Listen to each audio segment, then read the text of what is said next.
தொடர்ந்து வந்து நாம் தமிழர் கட்சி ஒருங்கிணைப்பாளர் மீண்டும் பேசுவேன்னு சொல்லி பெரியாரை பற்றி பேசுவேன்னு சொல்லி இன்னும் அதிகமாக பேசுவேன்னு சொல்லியிருக்காரு. இது எப்படி மேடம் பார்க்குறீங்க? மக்கள் வந்து சரியான பாடம் சொல்லி கொடுத்து விட்டார்கள். அதுக்கப்புறமும் பாடம் கற்றுக்கலன்னா நான் இன்னும் பெரிய பாடங்களை சொல்லி தருவார்கள்.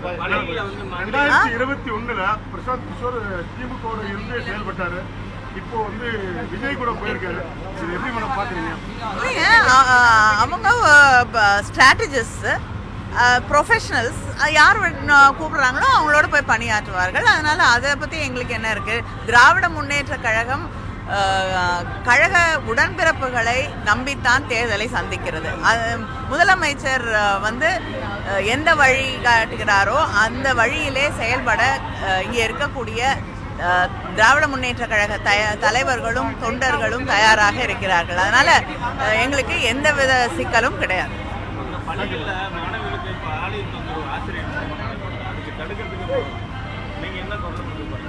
இல்லைங்க, சட்டங்கள் இருக்கு, நடவடிக்கைகள் எடுக்கப்படுகிறது. ஆனால் நிச்சயமா இன்னும் விழிப்புணர்வு அப்படிங்கிறதும் வந்து சமூக மாற்றம் அப்படிங்கிறது ரொம்ப முக்கியமான ஒரு விஷயம். இது வந்து ஒரு பள்ளிக்கூடம் என்பது குழந்தைகளுக்கு பாதுகாப்பான இடமாக இருக்க வேண்டும். அங்கே பணியாற்றக்கூடிய ஆசிரியர்கள் இப்படி நடந்து கொள்வது அப்படிங்கிறது நிச்சயமாக நம் மனதை பதற வைக்கக்கூடிய ஒன்றாக இருக்கிறது.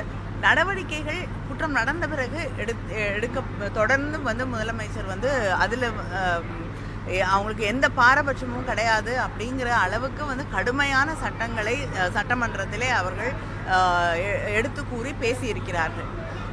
அதில் வந்து எந்த இதுவும் கிடையாது. ஆனால் இதை தடுப்பது அப்படிங்கிறது வந்து ஒரு சமூக விழிப்புணர்வு, குழந்தைகளுக்கான விழிப்புணர்வு, இது எல்லாமே உருவாக்க வேண்டும்.